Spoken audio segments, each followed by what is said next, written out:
Live from Lincoln and broadcasting across the state of Nebraska, it's the Average Joe Sports Show. This is the place for Husker sports with the biggest names, the best interviews, and all the inside scoops. I got a front row seat with a big tub of buttered popcorn and a greasy half-live chicken leg. Now, here are your hosts, Chris Schmidt and Elijah Herbel. Welcome to it. Monday is here with the Average Joe Sports Show. Chris Schmidt, Elijah Herbel, and you. 489-1240 to get in. 800-825-5865. Thanks to all of you for joining us last night with the After Dark edition of the Average Joe Sports Show. We had a good time down at the rail yard as we amended the tip-off time for the Sunday edition to gloat if you're a big red basketball fan in the smacking of the Blue Jays. Thought it was pretty funny what Husker basketball put out on Twitter. They superimposed Little Red and Herbie's face on some golfers, and you had a Randy Johnson moment where old boy was at the tee box, Herbie in this case, teed off, and there was a bird flying by that looked a lot like a Blue Jay, and it got drilled for the unofficial birdie. Yeah, that was the it was an old SNL skit. Is that what it was? I think so. With I'm gonna forget the comedian's name. A comedian that used to work at Saturday Night Live. No, Nate Bargatze. Okay. Yeah. So it was his SNL. Not Fugazi, but Bugazzi. Yeah, that was that was well done. Well done, social media admin. Gave me a good chuckle last night. That was well received. Nebraska, thumbs up when it comes to rankings with the AP and the coaches poll. They are in for the first time since that 2018 team. And you have Wisconsin waiting in the wings as they come to PBA on Wednesday. We'll have some thoughts on how Nebraska got it done on the hardwood. Can join us and share your thoughts on that. You feel really good about where Nebraska basketball's at. Coach Mack, some big-time praise about what Fred has as a squad this year. More input from us and you on the Nebraska shakeup on the coaching staff, and some further thoughts on Rob Orich, the defensive coordinator. We'll get Jay Moore's take, and Mr. Blackshirt himself, defensive coordinator emeritus, Charlie McBride. Uncle Charlie with us in about an hour, and anxious to get Tim Verghese's take on things. As much college football as old Tim knows and the different programs he has an eye on, aside from the great job of coverage he does with Nebraska recruiting. This will be interesting to see how the fit happens, because quite honestly, that's why you make the move. First and foremost is you need better performance. You need better performance out of your defense. You need better performance stopping the run and getting after the quarterback. Orich has been tapped to do that. And, so far so good with what he did at San Diego State. Offensive line-wise, Jeep Wade is a guy that has done work at a lot of different spots. Does his pedigree and numbers, do they translate from what Georgia Tech's done to Nebraska football when it comes to running the football and being a stylistically physical offense? Different philosophy you can speak more to, Elijah. Well, yeah, I just hope that from a Jeep point of view, it's more like those 1980s and 1990s Jeeps as opposed to these like 2015 and newer Jeeps. You're talking about the commercials that my late former cousin Chuck would do, where they'd scout a location, and then you got a Jeep driving up a mountain. Yeah, those Jeeps were built different back in the day, and then Stellantis took over, and now those things are all built like crap. So if you're a Jeep, the thing is, if you're a Jeep owner out there, you know what I'm talking about. Hit 70 in your Wrangler and tell me how the steering wheel feels. So I'm hoping that that Jeep here as an offensive line coach is more like those 1990s Jeeps, the early ones, like the Jurassic Park ones. They're driving up a volcano. Yes, as opposed to falling apart. And it's not a soft ride, but you're safe. That's what you're looking for. It might not be a soft ride for the defensive line, but you, the offense, are safe. Yes, right. And so we'll get to that. Plenty of your comments here in the stream. And we'll get your questions as well if you want to get those in for Coach McBride. Game Dog, we owe you one. But as we look at Nebraska basketball, we'll start there. congrats to Fred and company, number 23 in the AP, 22 in the coaches, Amy Williams. The women are ranked as well, and both off to hot starts. That's big time. But, Nebraska didn't have a vintage day. Nebraska didn't shoot Creighton out of the gym, but it was about defense. It was about assignments. It was about, communication.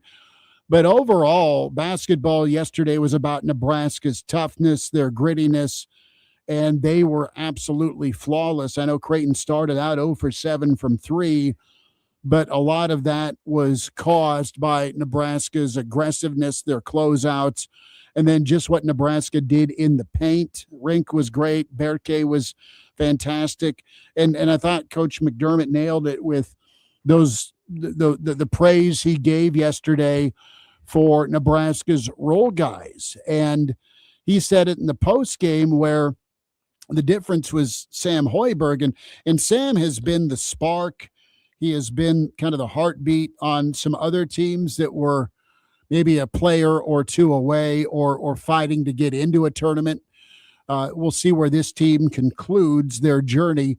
But, Sam had 5 assists. He had 15 points. He made all the winning plays. But his teammates are also helping him make the winning plays. You can count on one hand the number of Huskers on some past teams that made winning plays that were selfless.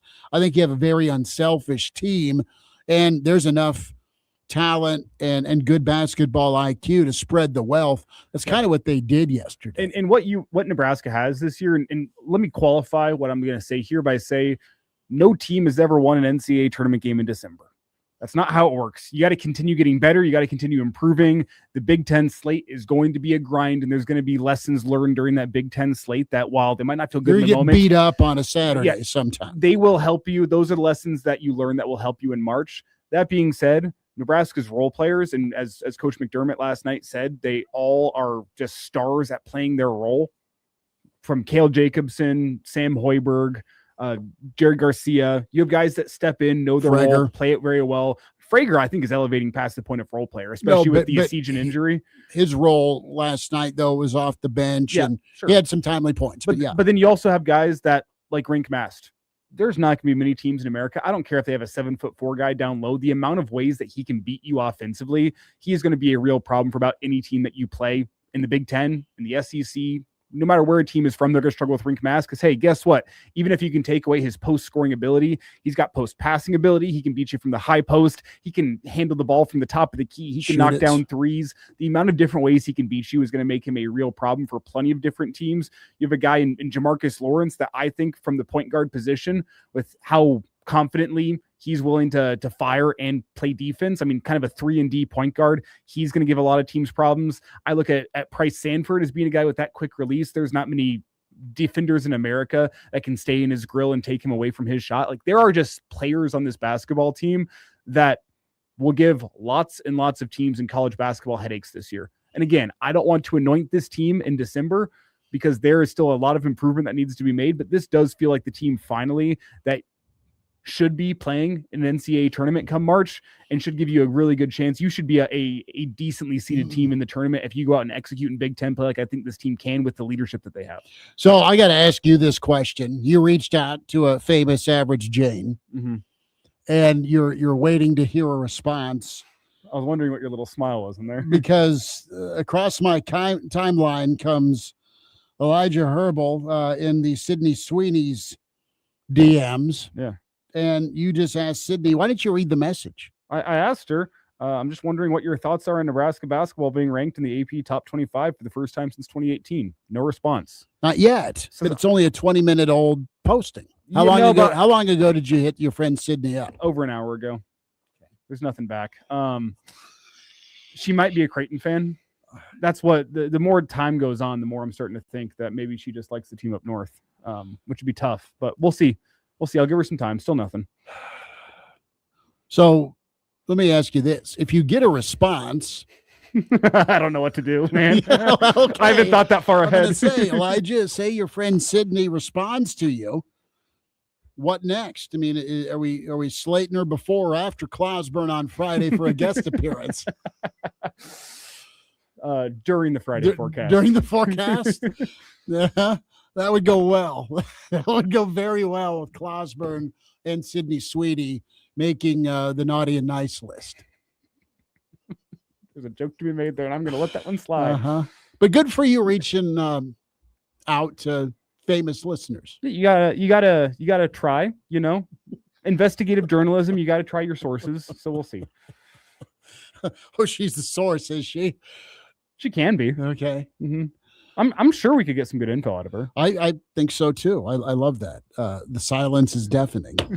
All right. Well, if she gets back to me, everyone will know. I know they will. What we know is this: PBA going to be rocking Wednesday night with Whiskey coming to town. And the other part of this too is we touch just a little bit more on Nebraska basketball. They're just intent and intensity on the glass was great, but defensively you have Harper and Green, Freeman and Dix were 3 of 14 for a total of 12 points, 24% from 3-point land. That's how Creighton's going to kill you. They didn't, and then 30% overall from the floor. And Nebraska's defense made up for not a banner night offensively, good enough night offensively. They hit 10 threes, but with Nebraska moving forward, though, this is the overall body of work so far is a confidence boost for these guys. And I think they believe they're a good team, and I think they believe they can win a lot of ball games. But man, it's so magical for the way they won the games on those air quote neutral site spots against Oklahoma and against Kansas State. And then they go into the Creighton game expecting to win when you hear what Sam Hoiberg had to say, because listen, they've won 3 of the last 4. It's a different mindset going in with the expectation. Yes, they were the favorite. That's not always the case for Nebraska basketball, though.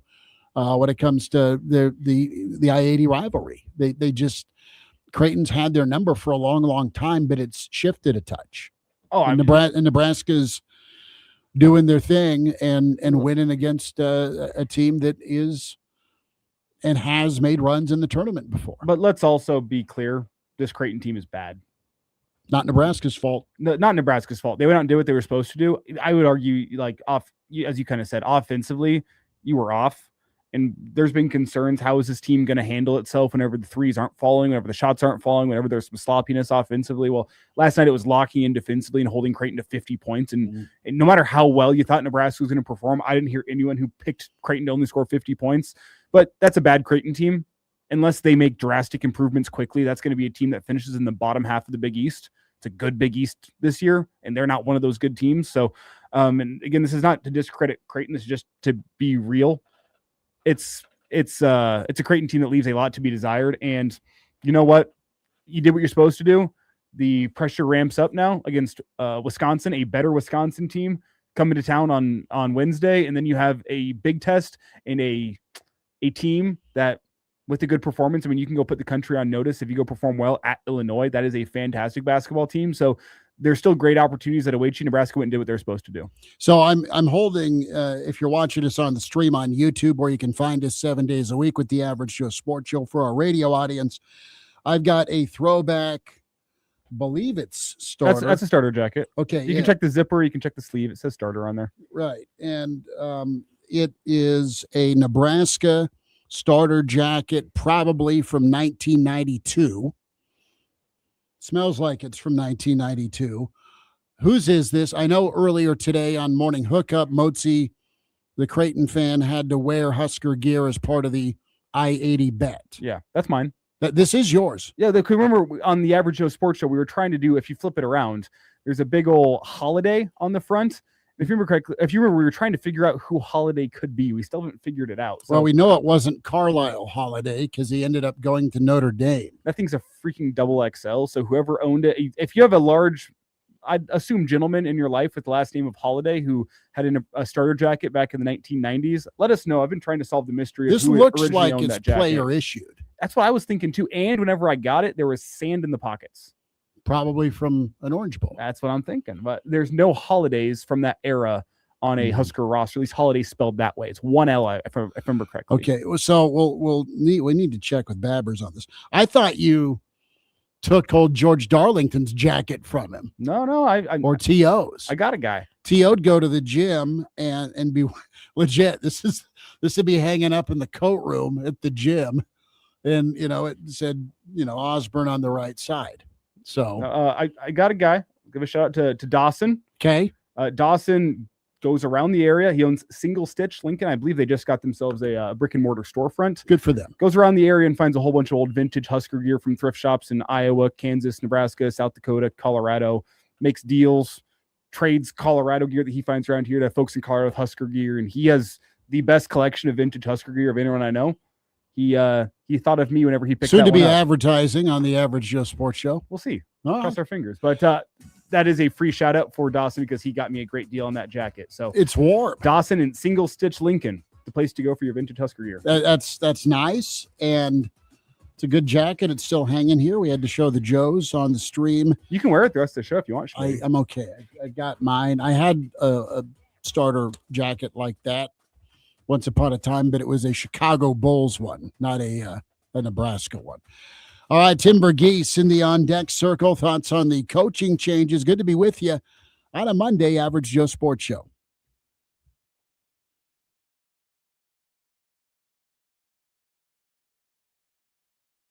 KFOR wants you to pay it forward this holiday season with $1,000 for you and another $1,000 to pass on to a charity or person in need. That's the Christmas spirit, bud. The real old-fashioned kind. Just enter daily at KFORnow.com. You could win free money for you and free money to give. Wow, look at this. Boy, somebody really got into the Christmas spirit. It's so pretty. Powered by Jet Splash Car Wash and KFOR. Merry Christmas, everybody. Colder weather means spending more time inside your home. And as your local Carrier experts, Wellman Heating and Air Conditioning is here to help you improve your indoor comfort. From optimizing the performance of your heating and cooling system to ensuring your indoor air is cleaner and healthier, Wellman is committed to delivering premium comfort and helping you breathe a little easier. For repairs or replacement, see what's possible at wellmanheating.com. Wellman Heating and Air Conditioning and Carrier, for the world we share. Hoops for Hunger is where basketball meets community giving. Hoops for Hunger brings schools and fans together to support the Food Bank of Lincoln, helping fight hunger and teach students the power of giving back. Catch the action throughout December and check your local high school schedule for Hoops of Hunger games in your area. Every dollar raised stays local to feed families in need. Join the crowd, cheer loud, and help make a difference for families right here at home. Hoops for Hunger, because every assist counts. Find what you love, love what you find. A Total Wine and More. There's so much waiting for you. Spirits and beer, thousands of wine. Guys in the know, and prices so low, it just might blow your mind. You're gonna find what you love and love what you find. With curbside pickup and delivery available, you'll always find what you love, only at Total Wine & More. Drink responsibly, B21. Social Security seems simple until it's not. Should you take it now or later? The truth is there are dozens of ways to claim if you're single, and there's even more if you're married. The choices you make can impact your taxes and retirement income for the rest of your life. At Stonebridge Wealth Systems, we help you navigate those decisions with personalized guidance so you can make the most of what you've earned. Get your complimentary Social Security guide today and learn how timing your benefits could add tens of thousands of dollars to your retirement nest egg. Text Social Security to 308-270-4635 for your free guide. That's Social Security to 308-270-4635 from the advisors at Stonebridge Wealth Systems, helping navigate you to and through retirement. Content is for informational purposes only. Stonebridge Wealth Systems is a registered investment advisor. SEC registration does not constitute an endorsement by the SEC, nor does it indicate a particular level of skill or ability. Securities offered through World Equity Group Incorporated. Member of FINRA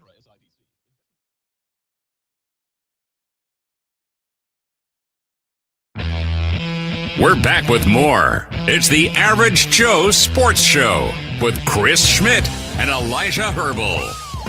So we'll check in Tim Verghese momentarily, and bang, there he is inside NebraskaRivals.com. And Tim, quite a busy weekend with some of the coaching changes. Let's dive into that. Thanks for joining us, man. And want to get your take here on the defensive coordinator hire with Rob Orich and what you liked from San Diego State, how that can apply in Lincoln with what's on the roster and beyond. Obviously, portal going to be big for Nebraska.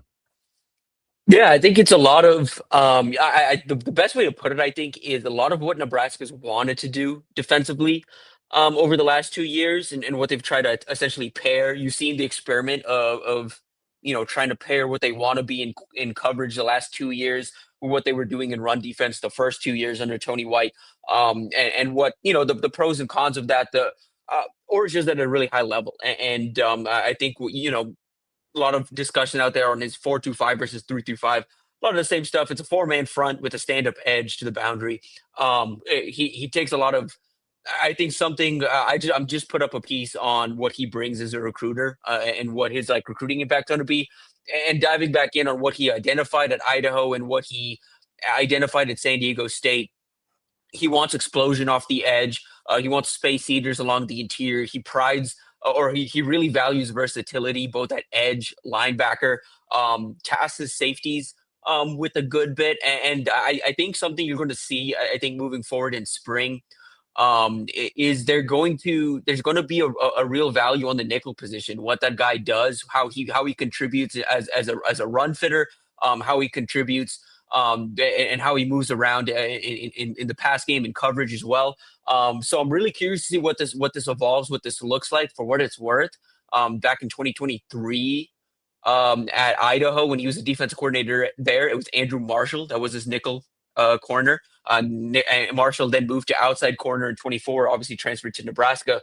Those two are now reunited. I'm curious what role Marshall takes here in Orich's defense, but there's a lot to like in what he's done. Again, this isn't the flashiest hire necessarily, but his defense works. He's improved his units wherever he's been, and I think the biggest thing with him is his success in the red zone and in the run game.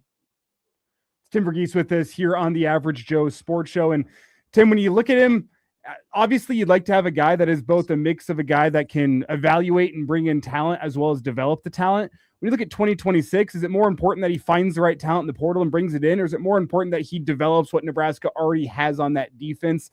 The question, I guess, the heart of this is, do you still have confidence based on what you saw in 2025 that guys can take strides through the offseason and play meaningful roles in 2026? Or is he going to have to be a guy that via the portal goes out shopping and finds guys that can go run his defense? I think certain positions you're going to have to. I mean, I think at linebacker, I think you're just going to have to add some. There are some young names, but they just lack experience. I'm really intrigued by what Dawson Merritt's going to be, what I think Christian Jones, Pierce Newberry can be down the line. But I mean, for this year, I think you're going to have to go to the portal there. Along the D line, I do think I have a lot of hope. I think in the potential of some guys on the front, what they could look like when. I think they're in a more defined role. I think something that you saw, I think in 25 towards the back end of the season, is guys moving across a couple of different positions. What does Keona Davis look like when he's honing in on one specific role? What does Williams Imunari look like when he's honing in on one specific role? I still think there's plenty up front on the D line that I think there's some untapped potential there. I've said this in a few places now, but you don't even need like a big splashy D line ad to improve the rest of the room. Like, I think you look at what Oklahoma has done well recruiting, obviously, on the D-line, but the addition of Demonic Williams and what that did for guys around him and what a big space eater on the interior could do for Keona Davis and Riley Van Poppel, and Williams and Minari, guys along the front. I don't think the D-line is as far as people think based on what they saw this year. I think a new philosophy with a new defensive coordinator, I think some help from the back end would help. And then, I mean, beyond that, I think you look in the secondary, I could see Nebraska going portal shopping for like a safety, particularly a veteran safety with some experience that are struts. Like I said, this is a defense that you need some trust in your safeties. Nebraska's lost a guy they really trust in Deshaun Singleton. And so I do think that's a position they could look to. But besides that, I mean, I think they like where their corner room's at. They like where a lot of the D-line room is at. That's not to say they're going to not make additions. I do still anticipate additions along the D-line, but I don't think that room is so in need of like a full turnover. It just needs some help, like 1, 2, 3, maybe some helpful contributions from the portal would help. Sounds like Orich does a great job of pushing the right buttons. And I mean, statistics speak for themselves, but just from an energy and kind of a kind of hair on fire type label. That's how he's got his defenses to play. I mean, is it a personality thing, or is it more of a trust thing where guys buy what he's saying and they see it work? A little bit of both. I mean, again, I don't think you can have one without the other. You can't do the personality. You can't be a fiery personality guy that gets guys rallied behind you without the trust in the system. I think just from some of my conversations I've had last night and into today with people that have been around his defense and stuff. I think there is a lot of just faith in what he runs. I think there's a lot of belief in what he does works. He puts guys in positions to make plays. There's guys in his defense. Trey White's a guy that was the edge coach for him 2 years ago. Was a defensive coordinator for him this year. That guy's growth and development under him, I think, is important, and I think a sign of or just a good indication of what Orich is capable of as a developer. And again, what just a little faith and buy-in from guys around him can do. So. Yeah, I think it's a little bit of both, and I think it's something. I mean, this defense kind of I mean, Tony White, can get fiery. John Butler can too, but just a young, energetic guy that I think has Midwestern roots. I think it's a really good culture fit. Jeep Wade, Tim, with the offensive line style that he brings, I'm going to ask you a similar question to what I asked you on the defensive side of the ball. Is his job to come in and develop what Nebraska has, or based on how he coach's offensive line, is it going to be a portal buying season for Nebraska's offensive line? And the correct answer is a mix of both. But how do you see his style working with the guys Nebraska already has in the room? Yeah, mix of both, but I think I'll answer this in two parts. So I think something, and I whenever we get the first media availability with Wade, I wouldn't be surprised if he says this too. I think he's going to realize the cover's not so bare along the interior of the line. I think there's going to have to be some work on retention, obviously, because a lot of these guys are. We've talked so much about how tight-knit that room was under Donovan Raiola. There's going to be some work to retain. I think some of the key underclassmen they want to keep around. So the cupboard isn't totally bare along the interior. And I think, again, walking in and having Elijah Pritchett at tackle, I did think Pritchett played well to end the year. If you can keep that guy around and continue developing him, I think that's a priority, and you feel good about that. And again, some young tackles and developmental pieces in the room. But yeah, I think at the tackle position, Wade's going to have a tall task ahead of him of going into the portal. Finding someone that he trusts to play a lot of snaps, someone that he trusts to do a lot for them, and potentially compete for a starting job at the very least. I mean, Nebraska's going to need, I think, at least one, if not two, offensive line starters from the portal this year. So yeah, it's going to be important, but I think it's a tackle, not along the interior. What's your take on Wade as a recruiter and a developer? I mean, the Georgia Tech looks great. He has been in a ton of spots, and his sweet spot's always kind of been the Sun Belt. Now he's coming to the Midwest. Yeah, he's done well in areas from a recruiting standpoint that I think Nebraska's trying to prioritize. They are trying to establish themselves in Atlanta and in the greater Georgia, just the state of Georgia. They are trying to establish themselves in the Carolinas. It's a big area of focus for the staff. He's dipped into Chattanooga to line before. That's another area Nebraska's working at. I think you look at what he's capable of. You look at the 25 cycle, landing Josh Petty, beating out Florida State, Ohio State, Stanford, and Tennessee for him. He was the number 5 interior offensive lineman nationally, but has that tackle versatility. He's played in a reserve role as a freshman for the Yellow Jackets. Peyton Joseph was a 4-star. They landed in the 25 cycle that they flipped from Florida State. They held off South Carolina that pushed late for 2 offensive line commits they had. And then you look in the portal, I think that's some of his most impressive work.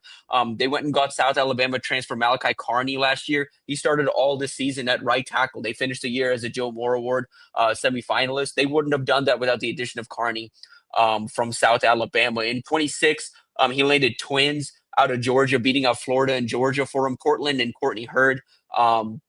One stands 6'7", the other stands 6'6". They flipped Crew Molador from Louisville and landed a late commitment from Christian Speakman, which was a late eval by that staff. He's done well these last 2 years, particularly doubling down and identifying some of the top linemen in the state of Georgia and going into the region. But I think something that I'm impressed, I think looking at his what he's done over the last 3 years, on top of some big recruiting wins, he does a good job of keeping no stone unturned. Every cycle he's been there, they've landed like a late or they've landed a lineman with some low rank offers that they want to develop, that he's another stash and develop kind of guy, which obviously was Donovan Raiola's style too. But he brings a mix of both. I think it brings a mix of kind of high value and recruiting power, kind of to pair with some developmental ability. I think the development speaks out a lot more right now when you look at how much you credit him with some of Georgia Tech's big wins. Brent Key is an O-line guy himself and took charge with Josh Petty, took charge with Peyton Joseph, took charge of some of these big recruitments. But they don't land him without Jeep Wade. They don't land those guys without Jeep Wade. Now for him, it's about picking up where Nebraska's left off here in the 27 cycle with some top offensive linemen. I do think he's going to be a big help with Jordan Agbanoma, who's one of the top interior linemen out of Grayson High School, a powerhouse program out there in Georgia, as well as Douglas County monster offensive tackle Joshua Sam Appel, who's like north side of 6'8" or north side of 300 pounds, monster offensive tackle prospect that Nebraska's already had on campus. But Georgia Tech's been very much in the mix for both of those guys. Now that Wade's at Nebraska, I do expect Nebraska to kind of double down and really prioritize those guys. Tim Verghese with us. Tim, I'm going to need a little overtime here. A name that is out there that is in hot pursuit is Elijah Robinson, as he was at Syracuse, was the DC, is no longer the DC, and it sounds like there's 3 programs chasing him. Was Matt Rule playing 4D chess with Karras, letting him go off Syracuse? Bring a defensive line coach back? Well, some people are wondering. You've got a few programs trying to get in connection with one Elijah Robinson. So we'll talk there and kind of get Tim's take on the Utah matchup as Nebraska is off to Viva Las Vegas. Tim, I didn't even ask. May I humbly ask, do you have a couple of minutes on the other side? Yes, of course. Okay. Let me get the yes, right? Tim Verghese, Inside Nebraska Rivals.com. Follow him at Tim Verghese. More with Tim on the way here with the Average Joe Sports Show.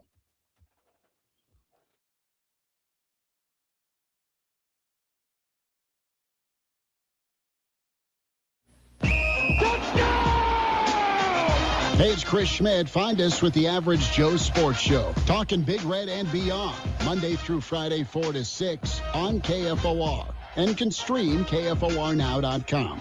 We all hear the radio ads about the IRS. They tell you to be afraid, to be scared, and they try to frighten you into calling. I'm not here to do that. Tax Relief Advocates is different. TRA is here to tell you that if you owe money to the IRS, whether it's $5,000, $50,000, or $500,000, we have a solution. It doesn't matter if you're sitting in your car, at work, or with your kids. No matter where you are, call now. 800-575-1783. Don't lose hope. TRA can eliminate or reduce what you owe to the IRS. Generous programs are now available that can give you a fresh start. Our passion is taxes and helping individuals fix their IRS problems. We have over 1,000 5-star reviews on Google and an A+ with the Better Business Bureau. You don't need to be afraid of the IRS any longer. End your tax nightmare today by visiting us online at TRA.com or call 800-575-1783. That's 800-575-1783. Tax Relief Advocates. Real solutions for real people. Must qualify for enrollment. Results may vary.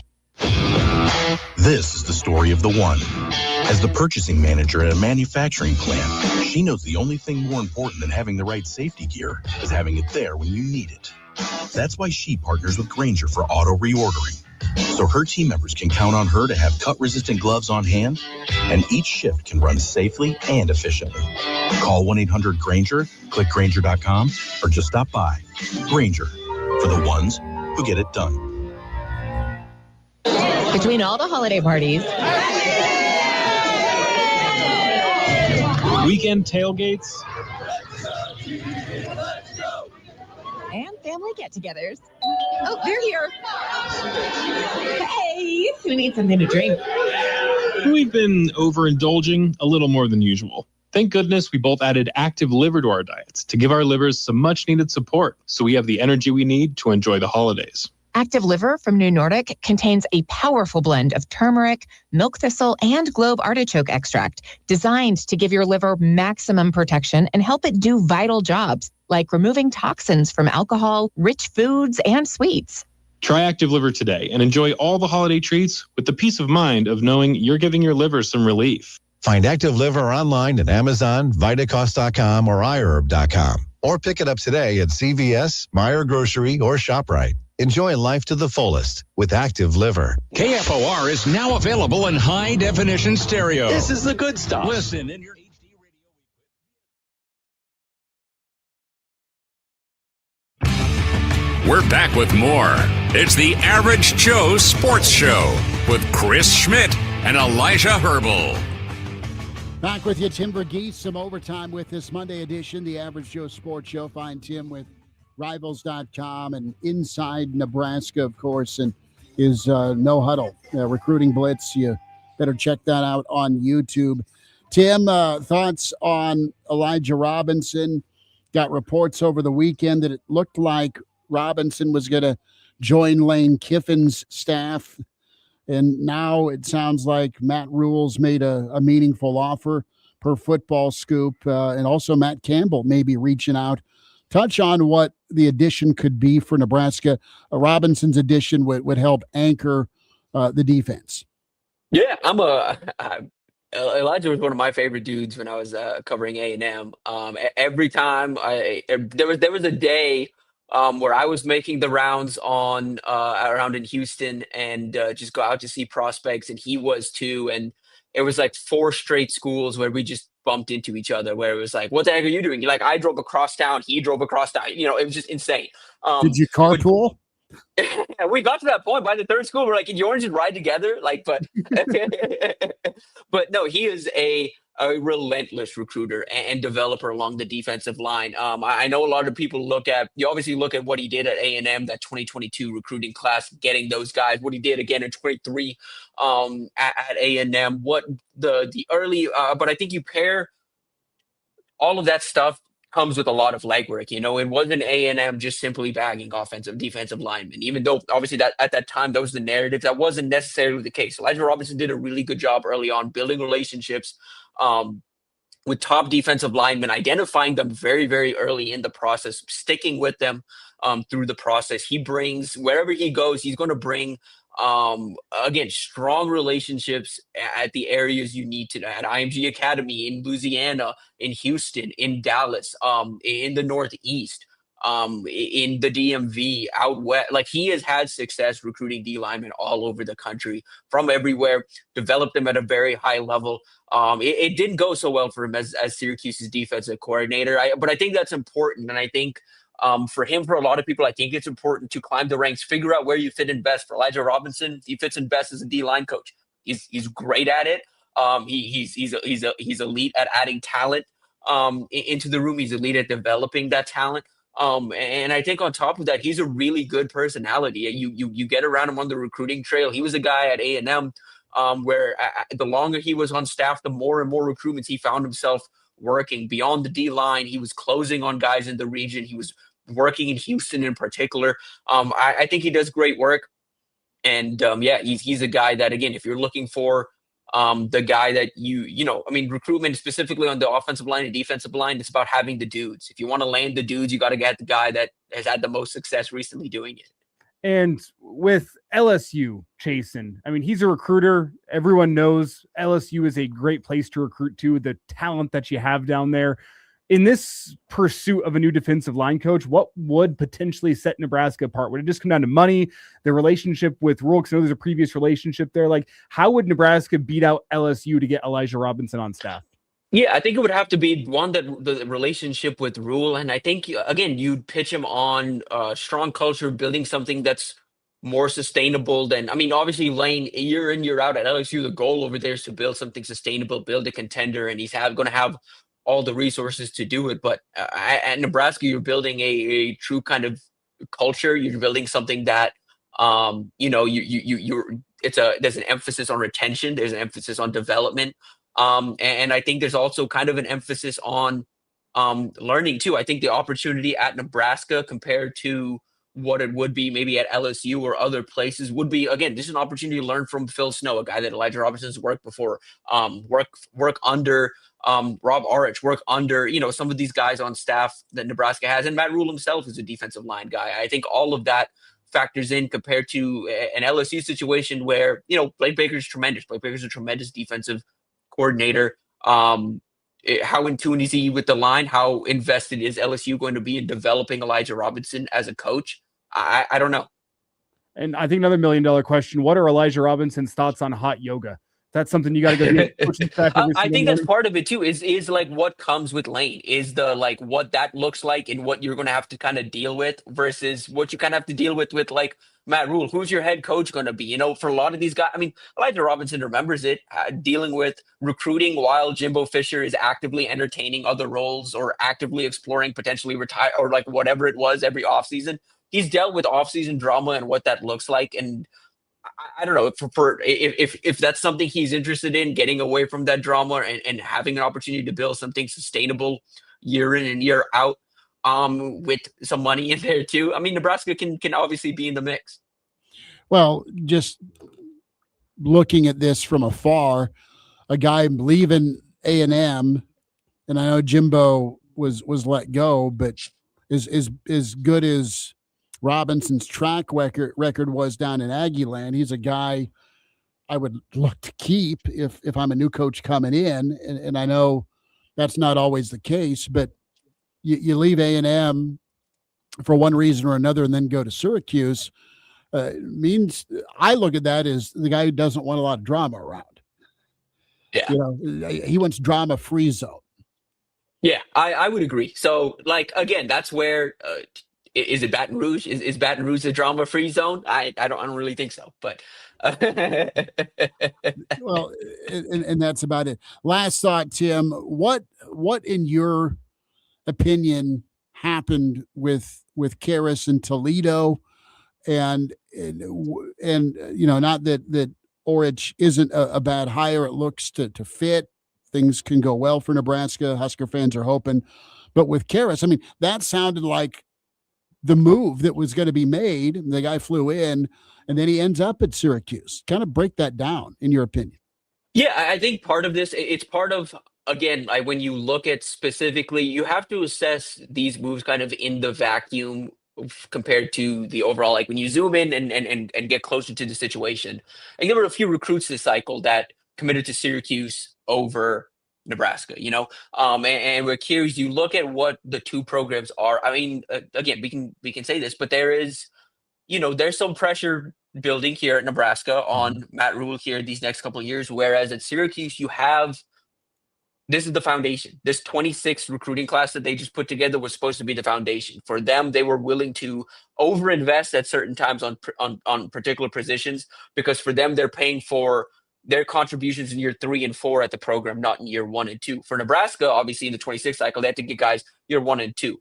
So I say all that to say, if I'm Vince Kears and I'm looking at this, I have essentially a blank slate and a bunch of talented freshmen coming in at a program where I have a really, really long leash, essentially at Syracuse, where I have 4 or 5 years potentially to build this up. Whereas at Nebraska, you're making the jump to the Big Ten. The first time at the Power 4 conference, and you're having to do all of these things, and the pressure's on. Like now or never. Like you have to get results from day one. So I don't know how much that factored into it, but multiple times in the recruiting cycle across when people have picked Syracuse over Nebraska, that has been the reason. It's just the longer leash and getting in at the ground floor or something versus at Nebraska. They need to make some adjustments here to kind of get themselves to that point where they can get back to, okay, yeah, we're building something here. It's Tim Verghese with us. And Tim, Omaha Southpaw asks where else he can find you. Wants to know if you have a podcast. Let the people know where else they can find you aside from the Average Joe Sports Show every Monday. Yeah, Recruiting Blitz is up every Monday at the Inside Nebraska YouTube channel. That's Nebraska Rivals. And also every day posting content over at NebraskaRivals.com, InsideNebraska.com. So be sure to check that out. Appreciate you guys for having me on every week. Tim, you're awesome. Be good, buddy. Thank you much. Love you guys. Doing what I love and more. Thanks to the good beat store. Does it feel like someone is stabbing a knife into your heel? Or does your lower back give you problems as the day goes on? The Good Feet store wants to help you like we helped Ann. Every time I stood up, pain just shot up my legs. Fortunately, I found the Good Feet store. I went to them after my doctor diagnosed me with plantar fasciitis. Now, thanks to the Good Feet store, I'm 100%. Wouldn't it be nice to get back to doing what you love like Patrick did? I was in constant pain. Somehow my fiance and I found our way into the Good Feet store. Put my foot on the arch support system. I put them in my shoes, my back, my knees, my ankles. Thank you, everybody at the Good Feet store. You gave me my active life back. Learn more or schedule an appointment at goodfeet.com and come in and get your free personalized fitting at the Good Feet store. Visit the store at 27th and Pine Lake Road across from South Point Mall or book your free fitting at goodfeet.com. Thanks to the Good Feet store. Is your furnace ready for the cold winter? Call the pros at Bryant. No matter what make or model, Bryant will perform a thorough heating check, giving you peace of mind, or steps to ensure a warm home throughout the season. Bryant also offers free second opinion heat exchange checks. Before you spend thousands on a new furnace, let Bryant check it free. Anytime you need furnace service or repair, just call Bryant Air Conditioning, Heating, Electrical, and Plumbing, 467-1111. Bryant, whatever it takes.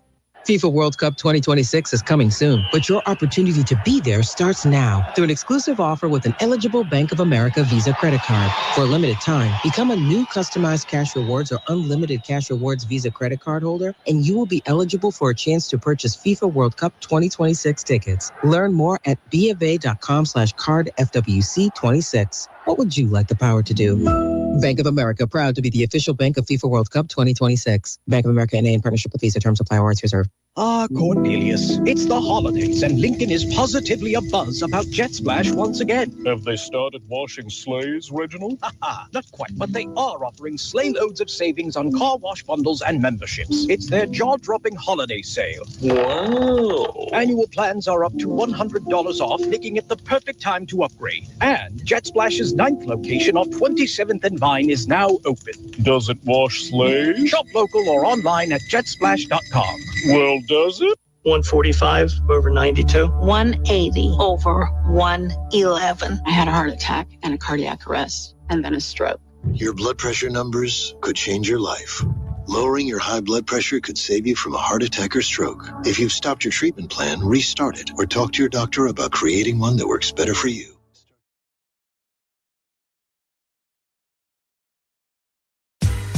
We're back with more. It's the Average Joe Sports Show with Chris Schmidt and Elijah Herbel. One final time, great stuff from Tim Verghese. Check that out. Spotify, iTunes, Google Play with the Average Joe podcast, and find it also archived on YouTube where you can catch us 7 days a week. That's Elijah Herbel, Chris Schmidt, and our shout-outs momentarily. Notre Dame. Good story from Andy Staples. Throws the question out there, if the Irish are really that mad at the ACC because, listen, they got in with Miami into the college football playoff, would or should the Irish, while they're not getting ready for a bowl game this season, explore a similar partnership with the Big Ten or the SEC? Pass. Join a conference or stay the hell away. That's my take on it. And let me be clear. I'm with you, but no one's going to be able to put that gun to Notre Dame's head. The college football playoff. If you're not going to join a conference, we're just not going to put you in unless you have an outstanding season. Because let me say this. Or you just boycott scheduling them. Let me say this. If the college football playoff was serious about the best teams playing in the college football playoff, Notre Dame would be in. But they needed to have an ACC team in. And you don't want to punish Bama because Bama played in a conference title game. TV partner. And you don't want to piss off all of the conferences out there that teams are going to start saying no to conference championship games if they think they can get bounced. So you got to put Bama in despite the fact that they lost. You got to put in Miami because you need to have an ACC team in there. And you don't want the ACC to be mad at you. Also a partner. And so Notre Dame is the one left out because they're not in a conference. And they're not a TV partner. Exactly. That's why Notre Dame's not in. So I'm sympathetic towards them a little bit, but also this could be easily solved Notre Dame by joining a conference and playing a schedule that was on par with everybody else in America. Or splitting with A&M and Miami the first 2 weeks. That's fair. That's fair. That being said, I think Notre Dame was a much better team come November. Well, than they were in I don't want to see Notre Dame didn't have any bad losses. Well, they have one win, and that's USC. I don't want to see Tulane, Ole Miss Part 2. I don't want to see James Madison. I just don't. Give me the best 12. And that's where I slightly disagree. I think you need one Cinderella. You need one group of 5 team to make it in, because the group of 5 is also college football. They're also Division I, and they should have the right to go compete for a national championship the same as everybody else. And they are in a conference. Just because their conference is bad, does that mean we don't have a legitimate sample size? I mean, Tulane beat Florida this year, and was Florida good? No, but Florida did beat Texas. Right. So there's like arguments out there in a roundabout way. Like, I think Tulane deserves the chance at a college football playoff because they did everything that they needed to do this year to get that opportunity. I don't think, or the ACC really didn't, because they had a 5-loss squad that knocked off and won their league. The easiest way to fix this, and I said this yesterday, I'll say it again. No, the easiest way to fix all of this playoff drama is to give every single team a clear way that they know preseason how you make it in. I go finish top 4 in the Big Ten. I go finish top 4 in the SEC. You're with me now on the play-in. I've been that way. Good. You finish top 2 in the ACC, top 2 in the Big 12, be the highest rated non-Power 4 conference champion. Let's take as much out of the hands of the committee as possible, because they have shown themselves to be somewhat incompetent, and they don't pick the best teams in America. They pick the ones that they can defend with their metrics, and they'll pick whatever metric it takes to defend their choice, as opposed to using the metrics to make their choices. Big thanks to Arlo and Colin and Brad and Jimmy for jumping in to the stream. Jeff Snitley, part of the Boulder Peace Treaty, and Uncle Larry and Russell, Mike and Duck. Can I also say I don't blame Notre Dame for opting out of bowl season? It's a bad look, but I get it. Mike is in. NASCAR Eric and Patrick. Black Hills Brennan. Meow the fans. Wow, there you go. That's nice to hear. Rule of the day winds us down. Nice to hear. Reading just 20 minutes a night can change a child's life. Hi, I'm Tim Royers, president of the Nebraska State Education Association. Public schools are building strong readers every day. So grab a book, cuddle up, and turn a page towards success, because readers today are leaders tomorrow. Start tonight. Just 20 minutes can spark a lifetime love of learning. Sponsored by the Nebraska State Education Association, aired by the Nebraska Broadcasters Association and this station. Make a difference by helping out less fortunate kids in the Lincoln area this holiday season with KFOR's Operation Santa Claus. I'm Jeff Moats from the KFOR Newsroom. Since 1948, KFOR's Operation Santa Claus has helped provide a gift for a child to brighten his or her spirit during the holiday season. You can help by sending your donation to KFOR's Operation Santa Claus, 3800 Cornhusker Highway here in Lincoln. The zip code is 68504. You can also donate through our website, KFORnow.com. This holiday season, go ahead, put a bow on it. Liberty First Credit Union is gifting you auto loan rates as low as 4.49 APR. With quick approvals, personal service, and local decision-making, you'll be cruising into the new year with no payments for 90 days. Save big and celebrate more. Apply today at libertyfirstcu.com or call 402-465-1000. APR based on credit worthiness and vehicle details. Offer valid on 2021 or newer models and is subject to change. When you switch to Progressive, you could save bundling your home and auto. Then you could put that money towards some of the surprisingly more expensive things in life. Attention passengers, we've reached 10,000 feet and internet is now available for purchase. I just paid hundreds for this flight, and you can't even throw in internet? I'll just take the free pretzels. Sorry, but I do have snack boxes for sale. I'm just going to sleep. In that case, we are selling pillows and blankets as well. I'll just breathe. That's free, right? Life costs a lot, so bundle and you could save with Progressive. Progressive Casualty Insurance Company, affiliates, and other insurers. Not available in all states. Lincoln's local news, talk, sports, and weather station. FM 101.5, 1240 AM, KFOR, and KFRX HD3, Lincoln. From ABC News, I'm Michelle Franzen. The Trump administration is vowing to ramp up military strikes on what it calls narco-terrorists after carrying out nearly 24 water strikes off Venezuela's coast, targeting alleged drug boats. President Trump has also signaled land strikes could come next. ABC's Karen Travers says the president and Venezuela's leader are still talking for now. Notably, we heard from Maduro last week, who said it was a respectful tone on the call. He described it as cordial, said that they talked about diplomacy diplomacy. He says we welcome peace. The question, I think, today and this week for the president and his team is, did that phone call buy some time for Venezuela? We certainly continue to hear the president say that there could be imminent strikes by the United States. Calls are growing for the Trump administration to release the full video of the September 2nd military strikes on an alleged drug smuggling boat in the Caribbean. That strike is at the center of lawmakers' push for answers, even after a closed-door briefing last week about the deaths of survivors and follow-up strikes. Alleged United Healthcare CEO killer Luigi Mangione was back in Manhattan court today for a pretrial hearing over evidence. His attorneys challenging key items found and seized from his backpack when police officers questioned him in Pennsylvania after a days-long manhunt. ABC's Rena Roy is outside court. The defense really tried to cast doubt on Wasser's testimony really from throughout the day, specifically her claim that she was worried about a potential bomb in Luigi Mangione's backpack. They asked her things like, did you clear the McDonald's? Did you make sure that no one entered that area? To which she responded no. And in court filings, they argued that her mention of a bomb was just an excuse to cover up what they're calling an illegal search. And it is because they are hoping to get that evidence thrown out. Tsunami warnings have been downgraded following a powerful earthquake in northern Japan. At least 13 were injured. Officials are still assessing the damage. You're listening to ABC News.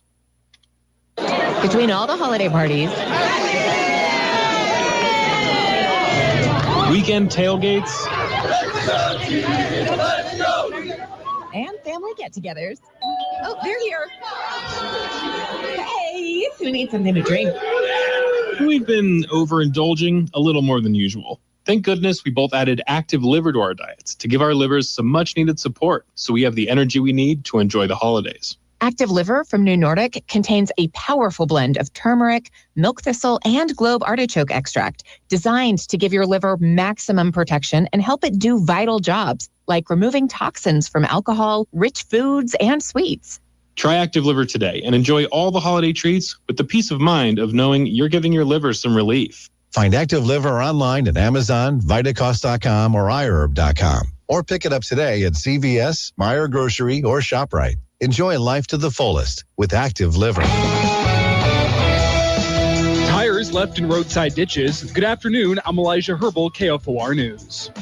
But first, a body was found Monday morning just east of UNL City campus. Lincoln police confirmed to KFOR News that officers were called to the area just before 9 a.m. near Antelope Valley Parkway and Vine Street for a person found deceased. LPD says investigators are at the scene working to find out the man's identity, cause, and manner of death. No other details were immediately available, but LPD says more information will be released if the death is believed to be criminal in nature. A heads up from the Lancaster County Sheriff's Office. Someone or some people have dumped 99 tires in roadside ditches across the county since last Wednesday, starting out in the northwest and moving south and east.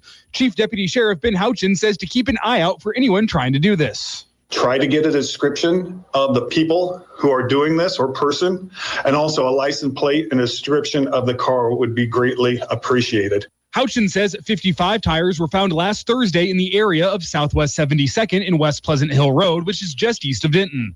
Other reports have come in along South 148th Street, 112th in Van Dorn, 176th in Stagecoach Road, and 162nd in Holdridge.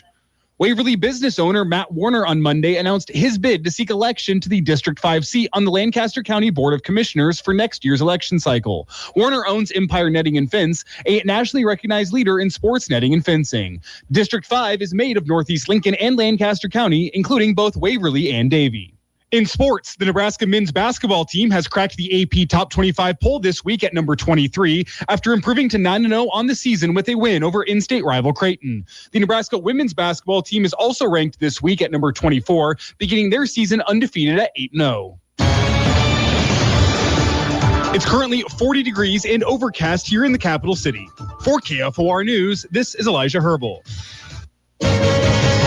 You've got your very own handyman to help remodel your home. I'm doing some dishes, prepping to do some dinner. all of a sudden the sink burst underneath. It was definitely gushing. I'm like trying to catch water. The pipe's just gone. My wife Googled nearest place to get this fixed. Handyman popped up. I never really went there before, and it was actually a first-time experience. I walked in, I had all the broken parts. The experience, the kindness, that they're more hands-on of their knowledge. It took me 12 minutes to go to Handyman and literally get a CVC piping that was fit. The fact that they cut their stuff right there saves you time. The convenience of it's great. I spent $14. I am Wesley. I went to Handyman, saved $300 by installing a couple screw-ons, and it was brand new. A blessing. Don't stress over pipes or presents. Pick up a Handyman gift certificate and give your loved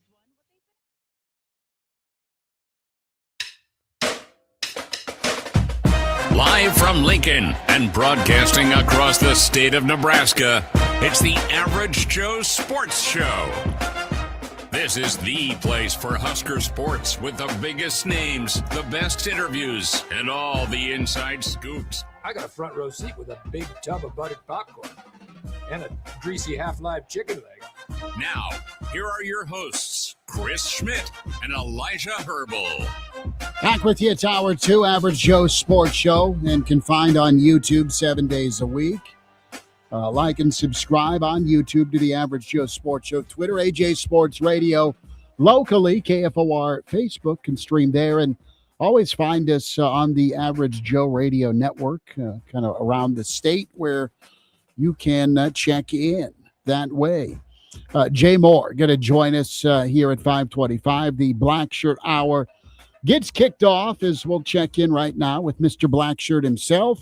It's a Monday with Charlie. We say hi to Coach Charlie McBride with us here on a Monday. And Coach, thanks for spending time with us. Hope your weekend was good. How we doing? And what's the weather like up there in Michigan, Coach? Oh, it's just beautiful. My car's been sitting in the same place for about a week. I went out there today. I was getting ready to back it out and go to the grocery store, and this FedEx lady came up, knocked on my window, and handed me a present somebody sent me and said, "You're not going out, are you? And those terrible roads are terrible."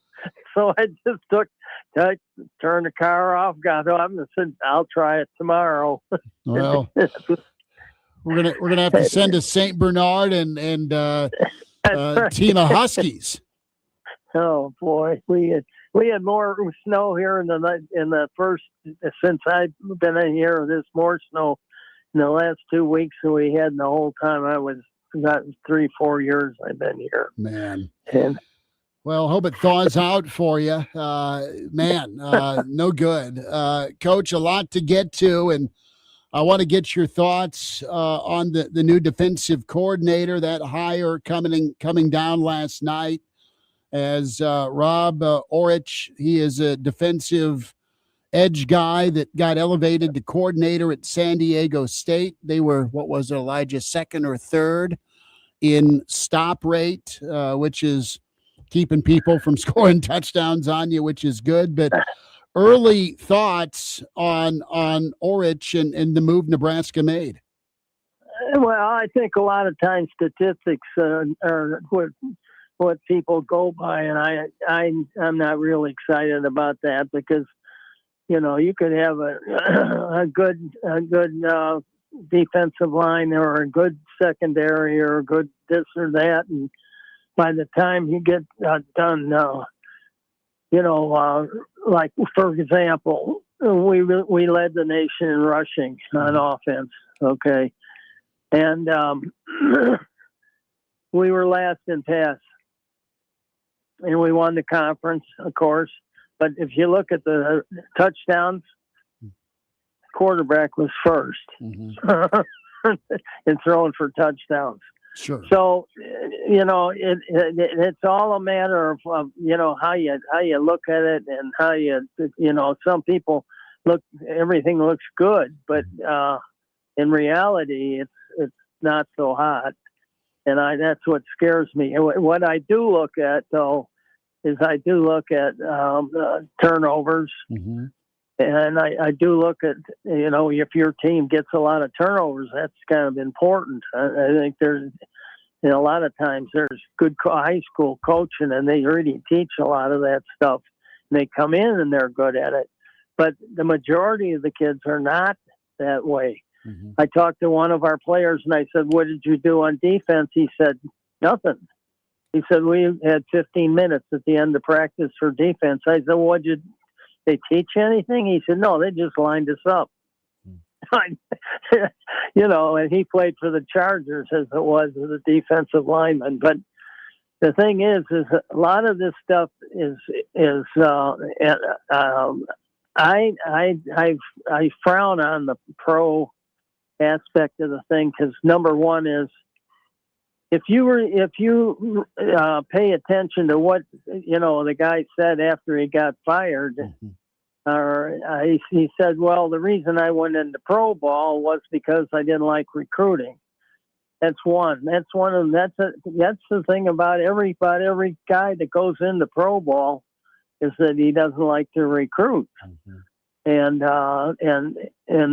then to say he comes back into it, I don't think it's a good idea. And especially if you've been fired. There's only two kinds of coaches. Okay. Those that have been fired and those that are about to be. Yeah. So you've got to do the best you can at doing the right things for the players. Mm-hmm. And that's one of the things, is understand their mental approach to the game. If you want to be a rocket scientist, okay, you can put 50 different formations up. You can put 50 different ways to line up. You can put all these things and then all these check marks, all these checks they got to make during a change of formation, more checks and more checks. You spend all practice doing that stuff, and you not do one thing for teaching. Mm-hmm.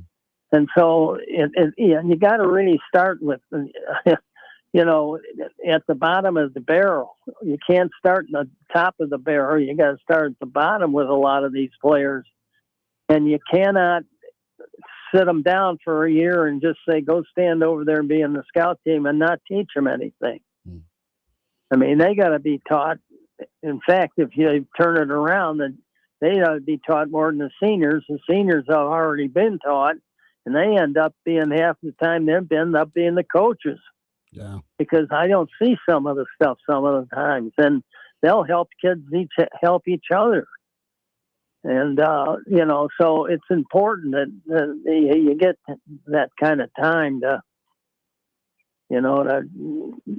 get it done, I told Tom the first thing I came in here, we had like 5 minutes of individual work. I said, well, if I don't get 25 to 30, I'm out of here. And I told him I just wasn't going to work here. It's Coach Charlie McBride with us here, a Monday edition of the Average Joe Sports Show, the Blackshirt Hour here. And Coach, with a guy like Ulrich, how will you define his success in year one? I guess just generally speaking, how do you define the success of a defensive coordinator in year one? I mean, Nebraska fans are going to look at what Coach Eckler did this past season for the special teams and say, well, look, a coach can really turn things around in just one off season. Is that realistic with the defense? What are you going to be looking for whenever you determine how successful he is as a DC? Well, I don't think you can turn it around as quick as you'd like to, because it's so much more physical part of it, that you have to teach. The thing they've done is the NCAA ruined the ability to teach alignment, to really work on it. You've got to really have time to spend on some of the raw materials. The other thing I look at hard is the weight coach. I really look hard. Boy, in fact, he'd be, if I came, not to Nebraska, but any school, any school, and evaluated their staff, the first guy I want to evaluate is that weight coach. Boyd's assistants and Boyd had a tremendous part of our program. I mean, they were well liked by the players. Boyd was a great recruiter besides, and he did a good job with the parents. So there's so many things involved in it other than coaches. I mean, that I don't mean to throw it off mark, but I wanted to be sure I got that part in because it is important. And some of the things that you learn on the field from the coaches can be done in the weight room and can be done in some of the rooms that we have by the players themselves by continue to work on things that they've worked on the field without coaches and make it legal. In other words, that they have a room up there, stairs that they use for walkthroughs. Well, sure. I mean, you could have a lot of things going on up there, but it's important that the players are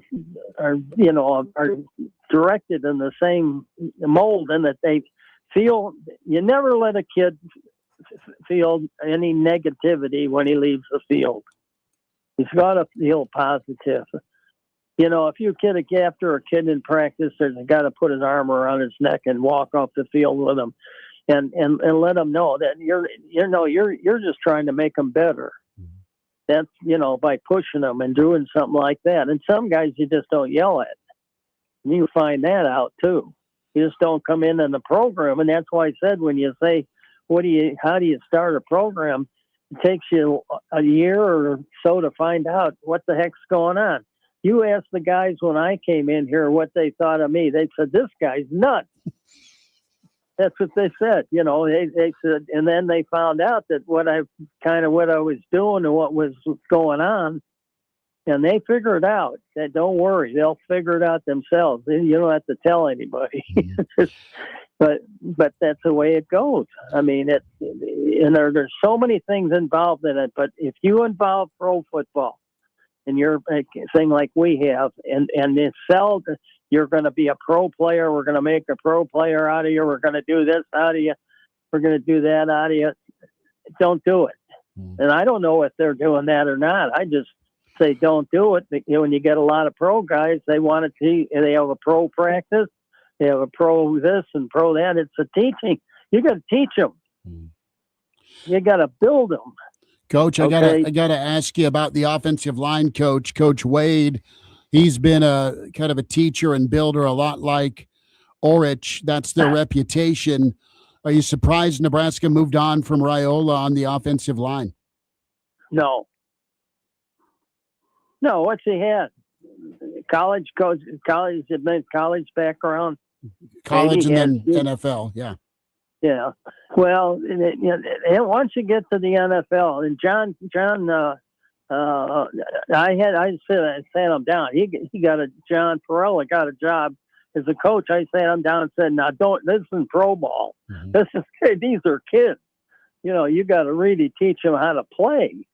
And that made a difference in it. He said that really did it. He was more of the lineup guy and just line them up here and tell them what to do, and then they're going to do it, but they can't do it right, or they don't tackle good, or they don't do something.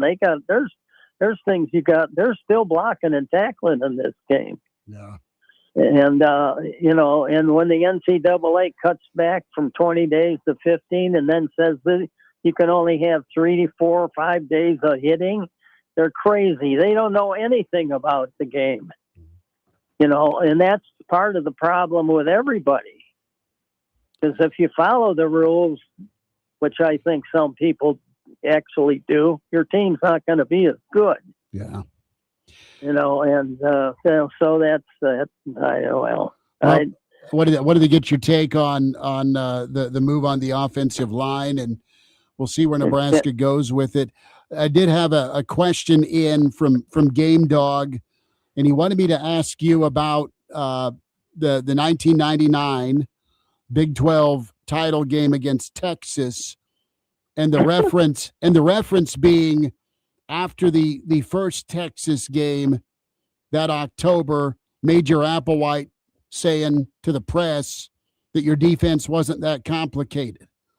That's right. And that's exactly what I made the mistake of, kind of going into that game. The first game, I lost the game. The kids didn't lose it. I mean, I screwed it up. I had a poor game plan and everything else. And I said, the next time we go in, that guy's going to die.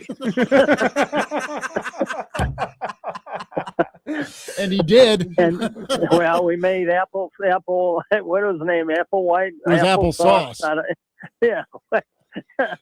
No, he was a heck of a player. I mean, but I mean that's what we turned them loose and let them have some fun.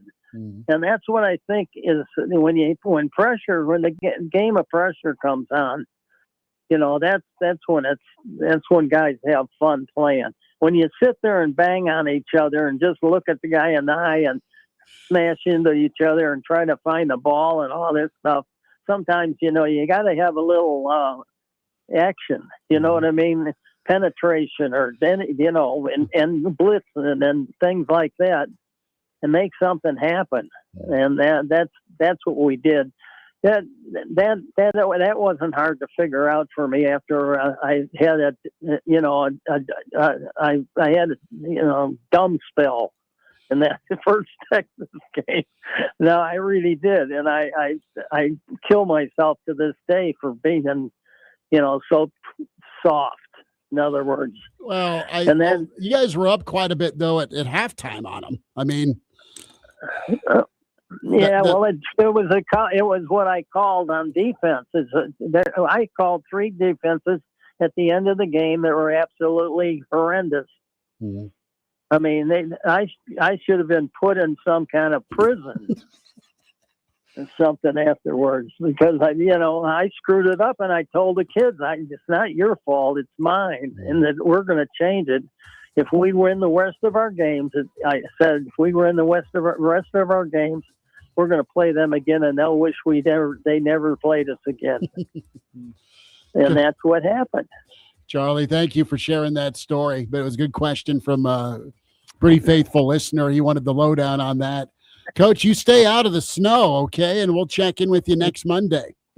Okay, I'm not going to go in the snow. I'm staying inside. I'm too old for that. No, good. I fall down too many times. Well, you stay on your feet and you stay warm, all right? Yeah. Okay. Thanks for having me. Thanks, Coach. Thanks, okay, Coach. Bye now.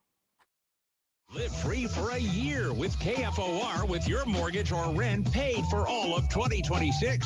Seriously, 12 months of payment-free living could be yours from KFOR. You guys are awesome. To change your life, just sign up at KFORnow.com. Great. Enter each state to increase your chances to win. Live mortgage-free or rent-free for all of 2026.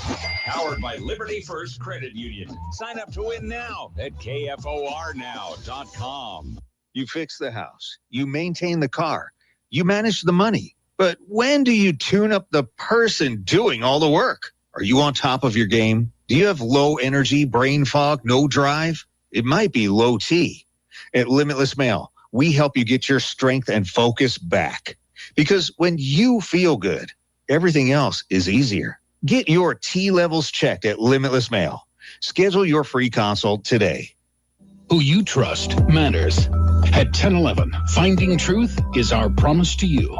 Checking the facts on all sides to serve you with accuracy and transparency. And that is why we have issued a weather alert from morning. Following breaking news this morning, officers tonight. We're learning more about the moments after police empowering you to make the best decisions for your family, for your future. The team you know, local, trusted. That's 1011. Which room in your home could use new flooring? Carpets Direct is your #1 source for all things floors, providing free in-home estimates, unparalleled service, and a 2-year guarantee. Your home should be your sanctuary, and Carpets Direct has you covered. From plush carpet, luxury vinyl, hardwood, laminate, and sheet vinyl flooring. Carpets Direct is the ultimate flooring destination. Call or visit today, South 48th Street, Lincoln. Ah, Cornelius, it's the holidays and Lincoln is positively abuzz about Jet Splash once again. Have they started washing sleighs, Reginald? Not quite, but they are offering sleigh loads of savings on car wash bundles and memberships. It's their jaw-dropping holiday sale. Wow. Annual plans are up to $100 off, making it the perfect time to upgrade. And Jet Splash's 9th location on 27th and Vine is now open. Does it wash sleighs? Shop local or online online at jetsplash.com. Well, does it? Hoops for Hunger is where basketball meets community giving. Hoops for Hunger brings schools and fans together to support the Food Bank of Lincoln, helping fight hunger and teach students the power of giving back. Catch the action throughout December and check your local high school schedule for Hoops of Hunger games in your area. Every dollar raised stays local to feed families.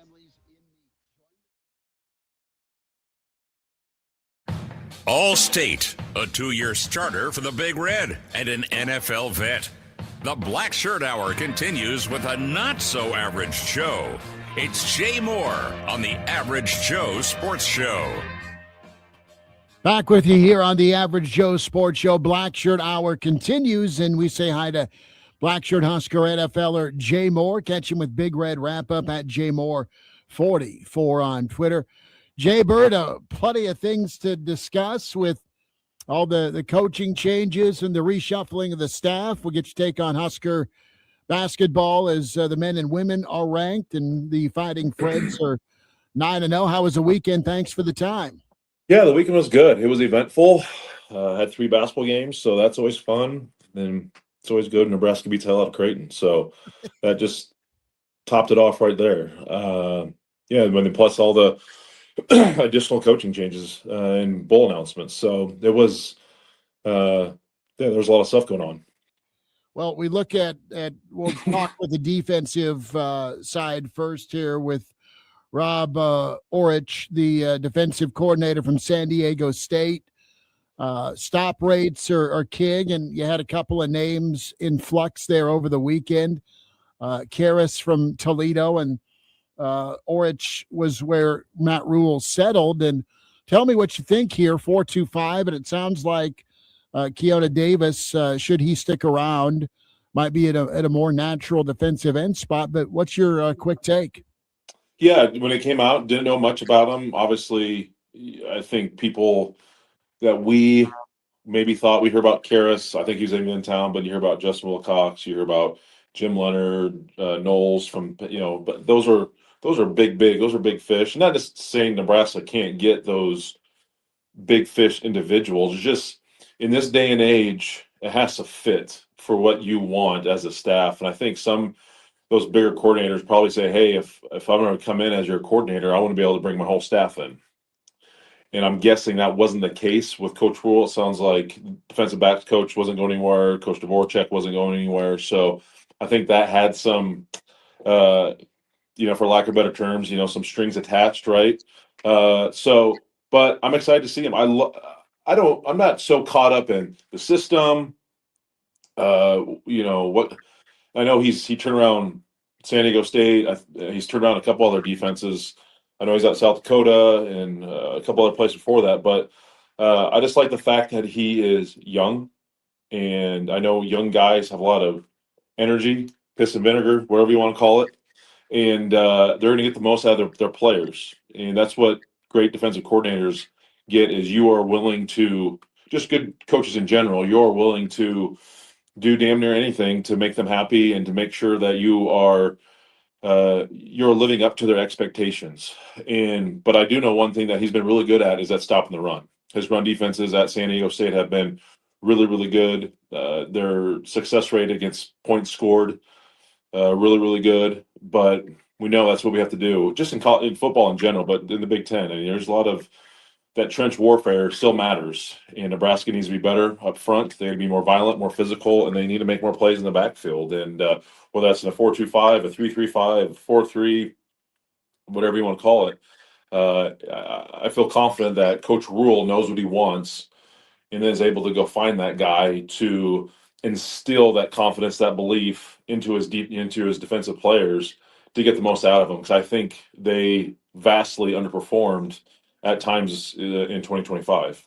Yeah, and Jane, to your point, I mean, he's done great stopping the run, and he's essentially running a 3-3-5. I know it's called a 4-2-5. It slightly changes the alignment of your defensive linemen, but from a responsibilities point of view, it's not all that different from a 3-3-5. To me, it comes down to finding a guy, a defensive coordinator that can work with the GM to identify the talent that you have within your defense, to identify what talent you need to bring into your defense, and making sure that the defense that you build for your team is one that fits the strengths of your team and kind of hides some of the weaknesses that your defense is going to have. that's what the offseason task is for me whenever you look ahead to what Ulrich needs to bring. Yeah, sure. I mean, he'll have those conversations with Pat Stewart and obviously with Coach Rule and really the other coaches who are on staff, and that's Dvorak, that's Addison, that's Simpson, some of those guys who have been here and they know what they do have, what they are potentially missing, and then say, hey, yeah, this guy can be this. We know there's some younger guys down below that maybe didn't play a ton, but they can develop, and if you put them in the right situation and get them to do the right things, they can be that guy. But let's be honest, they're going to have to go out and pay some guys. Go out, buy there's nothing wrong with that, and that's just the day and age of football. You identify whether it's guys maybe out of San Diego State that he's just coming from, that who could go do that. Maybe it's guys at other lower tiers, but there's been a lot of good players that have come up from lower tiers. It doesn't have to be a Michigan, and Alabama, Ohio State, whoever it may be, to get to pluck guys from there. It's identifying really where you can get the most bang for your buck at. If you can find guys at a North Dakota State, at a South Dakota State, a smaller Toledo, all these other schools that maybe you're looking at their coordinators and saying, hey, they're making minimal dollars. We throw them 10x of what they're making, and it's still affordable for them to come in and say, perfect, we can implement you, and you're going to be able to get us what you need, and we don't have to break the bank for you. I think Nebraska will. There's certain spots where you can go ahead and break the bank. I don't necessarily think it's primarily on the defensive line spot. I think you go break the bank on the O-line spots, but I think there's going to be some equity available to go buy who you need to fill those necessary holes in the defense. I think there's still plenty of talent here on the defensive line. Uniquely, I think it's probably more you're looking at some linebacker holes to fill, and then secondary wise where you can fill some spots too, because that was a very senior laden group back there. But I agree. You recruit to what you want, you recruit to what you need, so you can implement your changes, your defense to their highest ability. And let's be honest, I'm sure that new DC has been working on that since he's been hired.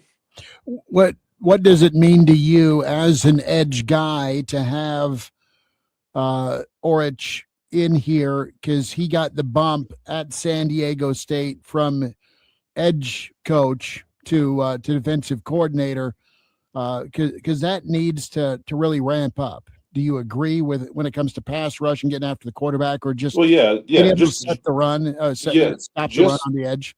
Just production in general, havoc plays, tackles for loss, sacks, QB pressures, QB hits, all that stuff needs to increase. Those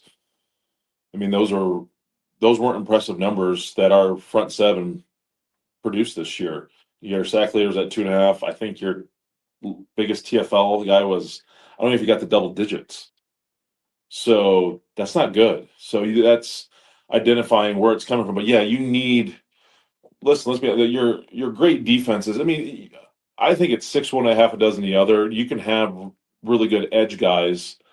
I mean, you look at a DeMarcus Ware, a Von Miller, you look at Myles Garrett with Cleveland. He can play inside out. If you have guys who are multiple, you can do things. The Packers guy that just came from the Cowboys, Parsons, yeah. Right? There's you guys. If you have elite guys, you can put them inside, you can put them outside. You can mess with offenses. You look at those edge guys are important. You can have great interior guys too that make your edge guys even better, because your line essentially has to, instead of working inside out, has to come up outside in, because obviously the straightest line to a quarterback is right a straight line. So the quickest way to quarterback's a straight line. So those edge shrink a little bit, and all of a sudden your edge guys become better because of a guy like Ndamukong Suh, a guy like other great interior, Justin Smith, right, that I was with in San Francisco. He made our edge guys better because he was so good inside. I'm blanking on other really, really good interior guys. Well, this is for a guy that is familiar to Nebraskans. They were raving in Cleveland this year about Malik Collins and his ability to free up Myles Garrett on the edge. And you've noticed since Malik Collins has gone down, Myles Garrett's sacks and pressure numbers have both dropped significantly. So that's a this year example with a guy that most Nebraskans will be familiar with.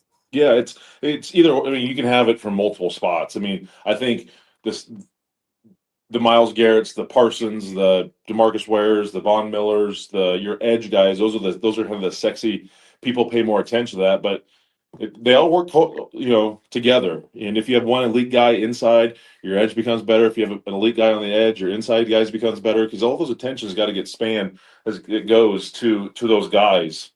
So, I mean, ideally, I'll take it whatever you can get, right? But either or, whether it's your edge guys or interior, they just got to have more production, and they got to play more violently. They got to play more physical, and they got to play on the other side line of scrimmage. We just didn't see that enough this year. Jay, how important are the staff members that Orich potentially brings along with him? Do you want the continuity there? Do you want it to be a marriage between the guys Matt Rule likes on his defensive staff? Do you care? Like, what's your take on the assistant coaches that'll surround him on the defensive side of the ball? Yeah, that's an interesting aspect. That I kind of already brought up just a little bit ago. I mean, that's potentially why maybe the Toledo guy did come. I don't know. I'm just kind of talking out loud. I think it's important because you want the same lingo. I know some coaches like to call it this, but I mean, they can change. The coaches can change, but I think that just for energy and cohesiveness of a staff, I think it's important to have. You have to have guys that vibe well together and work well together. I mean, the last thing you want to do is you're part of staffs where you got one guy's kind of saying this and they're kind of other guys maybe undermining this or throwing guys underneath the bus or what. You don't want that. That's just not healthy for your program. That kind of your players can kind of catch on to that stuff too, and you feel some animosity going on. So no, you need to have cohesiveness, and that's whether he brings in some of his own guys, he keeps some of these guys. I don't know what the backroom talk has been like. I mean, Dvorak's been with them. The DB coach just came over from Central Florida, and obviously it sounds like he's going to stay. He's pretty instrumental in keeping some of these defensive back signees we had just a week ago. So, yeah, I just want what's best for this university and this defense and this program. Whatever it takes. If they need all new guys, then go do it. I think I fully trust that Matt Rule understands. He knows what's best. I mean, he's making some tough decisions, some tough changes, not only this year but last year as well, to make this team better. So whether it's bringing in new staff guys with a new guy or keeping guys, I'm very, very confident that Matt Rule knows what's best. It's Jay Moore with us here, Blackshirt Hour, and can find Jay as always during the football season on Big Red Wrap-Up and also on Twitter at JMoore44. Some more thoughts from Jay, and we'll get into the Utah-Nebraska matchup. And I know Nebraska fans will travel. That's why they got the thumbs up over in Illinois for sure when it comes to bowl placement. Also Minnesota. But the matchup on paper right now, and a lot to be determined the next 3 weeks with opt-outs for Utah. It's two sides of it motivation-wise, too. Is it Whittingham's last ride, or is it just another ho-hum bowl game? They're 10-2, and they were out of the playoff picture. More with Jay as we continue on Monday edition here of the Average Joe Sports Show.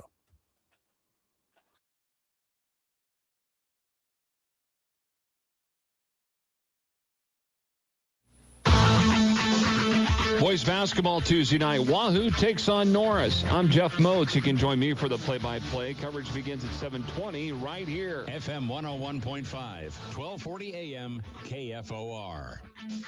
The Legacy Retirement Communities invite you to enjoy the independence, comfort, and peace of mind they offer in their own special way at all of their locations. Connect with others, enjoy fabulous food, educational programs, fitness centers, and more. The Legacy communities are filled with movers and doers who embrace every stage of life, giving you the opportunity to live each day enriched and grateful. For a tour, call 402-436-3000 or visit legacyretirement.com. Now there's a new way to take charge of your blood sugar. Introducing new Garlic Healthy Blood Sugar Formula from the makers of the nation's best-selling garlic supplement. New Garlic helps maintain healthy blood sugar levels with clinically supported levels of garlic, plus a custom blend of vitamins and minerals, and it's odor-free. Take charge of your blood sugar with New Garlic Healthy Blood Sugar Formula. These statements have not been evaluated by the FDA. This product is not intended to diagnose, treat, cure, or prevent any disease. Use as directed. Are you like everybody else in the world who has no idea what to get everyone for the holidays? Well, you're in luck. We got you. Hands-free Skechers slip-ins. Because with hands-free Skechers slip-ins, you just step into them and they're on. There's no bending down, no touching, no fuss. Plus, Skechers slip-ins come in everyone's favorite styles and colors. And you can get slip-ins everywhere stylish footwear is sold, including a Skechers store. Or if you're too busy to shop in person, just get them online at Skechers.com, Amazon, and more. Progressive has great customer service, and it's easy to reach us because great and easy is the way to be. Like salads, great for you, and so easy you can put any group of veggies in a bowl and it's a salad. A full carrot with a head of cabbage, weird, but still a salad. 1 radish and a couple of green beans, also a salad. 14 blueberries, half an onion, and a sunchoke. Odd, yes, but an odd salad. So contact Progressive's customer service by phone, app, or online. It's great and easy, just like salad. Progressive Casualty Insurance Company and Affiliates. FIFA World Cup 2026 is coming soon, but your opportunity to be there starts now through an exclusive offer with an eligible Bank of America Visa credit card. For a limited time, become a new customized cash rewards or unlimited cash rewards Visa credit card holder, and you will be eligible for a chance to purchase FIFA World Cup 2026 tickets. Learn more at BofA.com/cardFWC26. What would you like the power to do? Bank of America, proud to be the official bank of FIFA World Cup 2026. Bank of America NA in partnership with Visa. Terms apply. Warrants reserved. Honda Tuesday with KFOR, Schmidt, Carol, and Jeff. The second strike still seems to be a hot debate. Can the GOP come up with We're back with more. It's the Average Joe Sports Show with Chris Schmidt and Elijah Herbel. With us here, Average Joe Sports Show. From the defensive side of the football, we go to the offensive side of the football. News came down Saturday. Coach Donnie Raiola is out and Jeep Wade in from Georgia Tech. Surprised that Rule made a move on Raiola. And I know the sack numbers speak for themselves, but it may go deeper than that when we talk about recruits development and the topic of recruiting. Jay, what do you see on this? Not surprised. And I know people think just because he's gone that Dylan's necessarily gone. I don't think that goes hand in hand per se. But no, not surprised. Just with the sack numbers, and we've seen a lack of development from his recruits.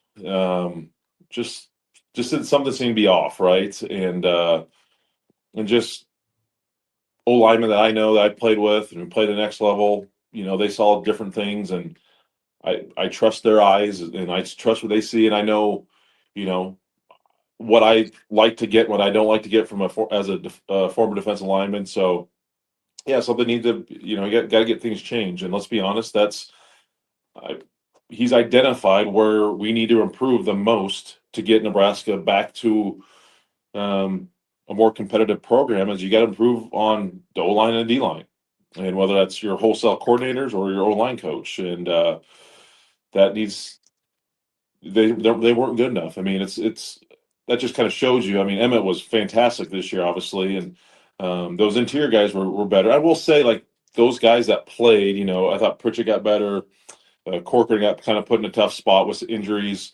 He played well, so I think they got better. But it's just how they've kind of gotten there, and the development of other players. It's just been interesting, to say the least, and it needs to happen. I think you look at what Georgia Tech does offensively. That's whether there's writing on the wall with how they operate their quarterback, and but I think you're going to see a more aggressive offensive line play, trying to knock guys more off the ball instead of more screening. And I'm saying screening is you're kind of shielding the hole instead of really playing on their side of the line of scrimmage. So I think he's going to make sure these offensive linemen are playing more physical, more downhill, but in the right fashion, because you can get a little too far of your schizo lineman and it doesn't do anything good. You get those big bodies going too quickly, and you got to be under control. But I think you're going to see a drastic change of philosophies from the O-line group, just comparing to what Georgia Tech has done. They run the football, they're aggressive, they're physical. They changed really that program around since that head coach came on campus, and I expect Nebraska to hopefully do the same. I know he's already going to be coaching them in the bowl game too, so it'll be interesting to see how that whole dynamic kind of shifts as well in the next 3 weeks until they play Utah. And one of the things that I think stands out about Wade, Jay, you talked about the aggressiveness and how they fire off the ball 100%, but I feel like he had an offensive line full of guys that, especially when you get them out into space, they're kind of fluid movers. Mm-hmm. They have that athleticism to them, and I'll be curious to see. I want to get your take on it. Realistically, in the one-off season, how different can you get the offensive line playing? It's not just the offensive line coach. There's also going to be your strength and conditioning program, but whenever you have the ability to go to the portal and find some guys that you like and take and refine the guys that are already in the program, realistically, how different do you think that offensive line can be playing 9 months from now? What is a realistic expectation? Well, I think you can be, I'm not saying we're gonna have a room full of first round draft picks, but I know you can make some changes, and I think you can just philosophically, what you're trying to do and what you're trying to implement, you can do some damage. I mean, you have essentially, you have 15 practices. They're not going to be all in, full pads. You can call it 12 practices till the bowl game to try to start slowly implementing. You got 14, 15 more spring ball practices, and you have 30-some practices of fall camp before you get into the regular season. So, no, you can definitely do it, and you got to identify, are our guys too big? Do we need to put more weight on them? You're talking about your strength conditioning. What do we have to do to help them be more fluid, be more athletic, play quicker, play twitchier? Some people like to call it play faster. You identify that, but no, you can make drastic changes. There is a talent component to it as well, but I think just from what you're trying to implement right now, I don't know what what's all going to get accomplished in the next couple of weeks, but you can start doing some things and tweaking things. But no, I'm not. I think in 9 months you can make a group look a lot better and a lot more improved. I feel pretty confident in that. It might be a good idea to have 15 practices in pads to get ready for Utah. Yeah. Hey, what do you think of the draw for the Vegas Bowl? Yeah, it's tough. I saw the early line, right? I mean, Utah's favored by 14. Utah's a really good football team. It's rare that a 7-5 team plays a 10-2 program in a bowl game. It'll be interesting to see what Utah does. Their players, I know their offensive line's really good. Their Dampier, the quarterback's really good. Potential for a couple of their offensive linemen to withhold for NFL purposes. Sounds like they have 2 first-round draft picks on their O-line, so I could foresee them. Yeah, I could foresee them saying thanks, but no thanks. We're going to get ready for the draft in April, which nowadays in college football it's becoming the norm. It makes more sense for a lot of the guys. But you never know. I tell you what, it's these bowl games. You see who's more interested. You see, obviously, all these teams opting out of bowl games. Who wants to be there? Who doesn't want to be there? What kind of fan base do you have that shows up? There's a lot can change in a matter of 2 weeks. But yeah, it's not a great draw. Just from their average over 6 yards per carry. Nebraska struggled, but again, maybe Nebraska makes some tweaks defensively in these next couple of weeks with Phil Snow and you get the new guy Orich in here and maybe doing some things a little differently to help him out. But initially, you look at the numbers. It's a terrible matchup for Nebraska. It is, but that's why you play the game, and we'll see. We'll see on December 31st. Jay, how does December 31st Las Vegas strike you? You gonna make a trip out? You gonna go maybe hit the blackjack table? Yeah, I think there's a really good chance. There's a really good chance that I'll be present for about 48 hours in that town. That's all I can about handle. So otherwise I'll go broke. Well, what's the game of choice? I'm not sure if you've seen, they just recently added competitive Uno at a couple casinos out there. I'm not sure if that's your... Yeah, I mean, that's like Christmas. That's like a Vegas vacation. He's playing like pick a number and war and... No, I'm just out there just a few weeks ago with some guys, and I'm a big fan of the free bet blackjack, so that's fun.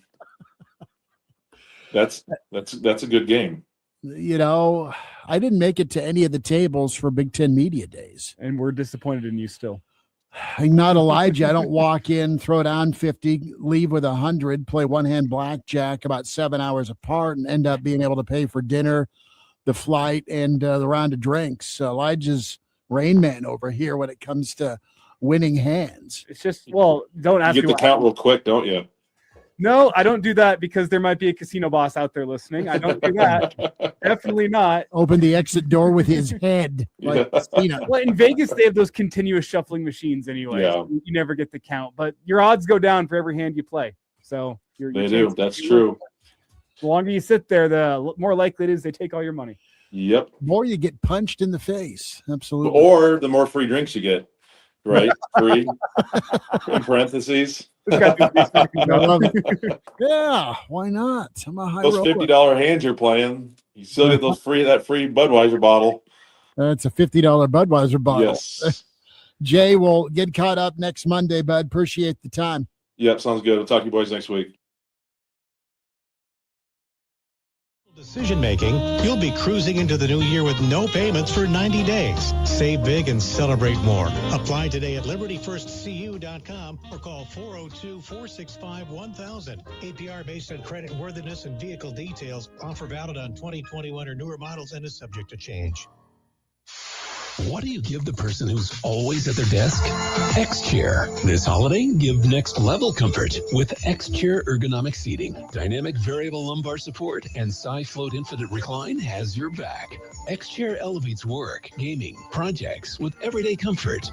During the X-Chair holiday sale, you can save up to 50% site-wide. Don't wait. These deals won't last. Visit xchair.com and save up to 50% today. That's xchair.com. Find the most wonderful gifts at Macy's Friends and Family Sale with incredible deals on our best brands like Donna Karan, Yvette Lefebvre, Calvin Klein, and more, all at 30% off. Plus, take 15% off beauty and fragrance from Lancôme, Clinique, and Yves Saint Laurent. Or Star Rewards members can earn $20 in Star Money for every $100 spent on eligible brands. Going on now, only at Macy's Friends and Family Sale. Savings off regular and already reduced prices. Exclusions apply. Now there's a new way to take charge of your blood sugar. Introducing new Garlic Healthy Blood Sugar Formula from the makers of the nation's best-selling garlic supplement. New Garlic helps maintain healthy blood sugar levels with clinically supported levels of garlic, plus a custom blend of vitamins and minerals, and it's odor-free. Take charge of your blood sugar with new Garlic Healthy Blood Sugar Formula. These statements have not been evaluated by the FDA. This product is not intended to diagnose, treat, cure, or prevent any disease. Use as directed. Ah, Cornelius, it's the holidays and Lincoln is positively abuzz about Jet Splash once again. Have they started washing sleighs, Reginald? Not quite, but they are offering sleigh loads of savings on car wash bundles and memberships. It's their jaw-dropping holiday sale. Wow. Annual plans are up to $100 off, making it the perfect time to upgrade. And Jet Splash's 9th location on 27th and Vine is now open. Does it wash sleighs? Shop local or online at jetsplash.com. Well, does it? I'm Ryan Seacrest. First responders are people who stand for a greater purpose. They will be there for you when nobody else is, to help you, your family, your community. This is their selfless promise. This is their sworn duty to protect, to serve, to help. When you call 911, first responders show up. Now, let's show up for the people who show up.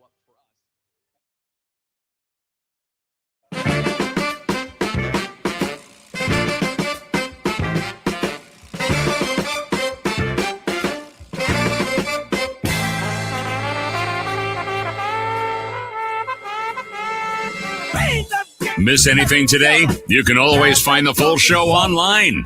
Just search for the Average Joe Sports Show wherever you get your podcasts. Now, let's get back to the show. Here are Chris Schmidt and Elijah Herbel. One final time, big thanks to all of you in the stream and hearing us on the Average Joe Network. Like and subscribe to podcast, Spotify, iTunes, Google Play, and find us 7 days a week on YouTube when you like and subscribe to the Average Joe Sports Show. Elijah Herbel at Herbal Essence at Schmidt_radio. Stay tuned to see whether or not Sydney Sweeney responds to Elijah Herbel and if she has a thought or two on Nebraska's win over Creighton. I did get an Instagram DM, and I checked it was from my dad. Okay. Thanks, Dad. Well, at least Dad said, what are you doing? Frank in the stream says Jamarian Parker in the portal. Yeah, but little birdie telling you, Elijah, that things looked pretty normal today for bowl practice. Yeah, there's a couple guys. I mean, doesn't sound like Emmett was out there and involved. That's to be expected. But there are some guys that will be in the NFL draft. No Emmett, no Rocco. Yeah. The guys that we've heard about. Maybe one surprise in there, but there's a good number of guys that we're expecting to go off to the NFL, or at least give it a shot the upcoming offseason, that are still participating in the bowl practices. And what I think is going on, there's guys that still could use another game of film, another game of prep, maybe get some NFL scouts out there. McCullough, I know he put out his NFL draft intentions, but you kind of halfway think he may still play Utah? Yeah, probably. Maybe. Probably. We'll see. And we'll see what happens as the bowl prep goes on and guys continue making decisions. They get new people in their ears, agents and whatnot. So we'll see what happens. But it sounds like more guys going to be participating than not, at least from what first day of bowl practices look like. Well, tough loss for Tampa yesterday. Crazy ball game with Bills and Cincy. Denver made it a little closer than you probably would have liked, but you still get the win over the Raiders. We talked about the drama there, right? With the Raiders covering late and the interesting set of circumstances there, where the Raiders have Kenny Pickett in the football game, and they're still throwing the ball around, and they get into field goal range with no timeouts, 4 seconds on the clock, down by 10, total points at 38. And for what it's worth, the Broncos favored by 7.5, and the total was at 40. And with 4 seconds left, Broncos get called for a delay of game for holding a player on the ground in Vegas, which stops the clock. And the Raiders, down by 10, decide to kick a field goal as time expires. Interesting. That's what hit the overs, and that's what allowed Vegas to cover.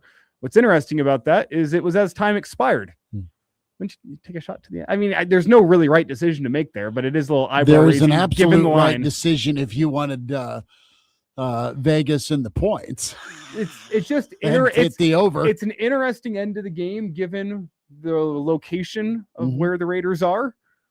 I'm not sure if Pete Carroll had FanDuel pulled up on that final drive or what, but it was interesting. It's interesting. Are we steak and beer in it tonight? Do I get a fourth in a row? What are you picking? I'll leave it up to you. I think Chargers are due. I think they're due to collapse. So I'll take the Eagles. Is it 2.5? I get points. It's Eagles by 2.5. Is that right? Yes. Is that what it actually is? Or it's not a 1.5. You looked me in the eye and said he's lying. It doesn't look right. I'll take 1.5 in LA. I'll check the line after to make sure you're not lying to me still, but sure. Okay.